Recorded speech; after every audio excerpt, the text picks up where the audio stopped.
আবার মিথ্যা বুঝিয়ে এসেছে। এমন সময় সকলে মিলে গিয়ে দেখতে পায় মিতা তো নাই। হনুমান ছোট্ট একটি মর্মরূপ ধারণ করে বৃক্ষে ডালে বসে গেছে। এখন গিয়ে দেখে মিতা নাই, আছে শুধু মিতার চরণের দাগ। তখন আবার কি করেছে বলছে, পাত্র মিত্রগণ আমার মিতা চলে গেছে। তাই ওই গুয়া কি করছে, ধুলাই গড়া গড়ি যায় গুহা কথা, ধুলাই গড়া গড়ি যায় গুহা কথা, ধুলাই গড়া গড়ি যায় গুহা কথা, আরে ধুলাই গড়া গড়ি যায় গুহা কথা। হনু বলে এসো বসে আসো, হনু বলে এসো এমন ভাবে আলিঙ্গন দিচ্ছে।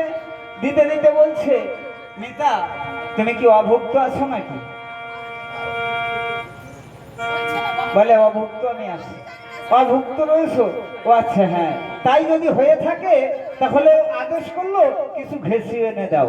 বাবা যখন কিছু ঘেঁষু দিল, এমন সময় নাকে মুখে প্রবেশ করেছে, কারণ নিবেদন করলে তো এটা হয় না, ভগবানকে নিবেদন করে সেবা করতে হয়। বলে তুমি নিবেদন করো নাই তাই এমন দুর্দশা। তখন কি করলো মা, নিবেদন করে এখনো ঘেঁষু দিল মুখে, নিবেদন করে এখনো ঘেঁষু দিল মুখে, নিবেদন করে এখনো ঘেঁষু দিল মুখে, নিবেদন করে এখনো ঘেঁষু দিল মুখে। হনু বলে সারে কেটে যায় পবন শুনতেছে, আর হনু বলে শুনতে যায় পবন শুনতে, আর হনু বলে সারে কেটে যায় পবন শুনতে, আর হনু বলে সারে কেটে যায় পবন শুনতে।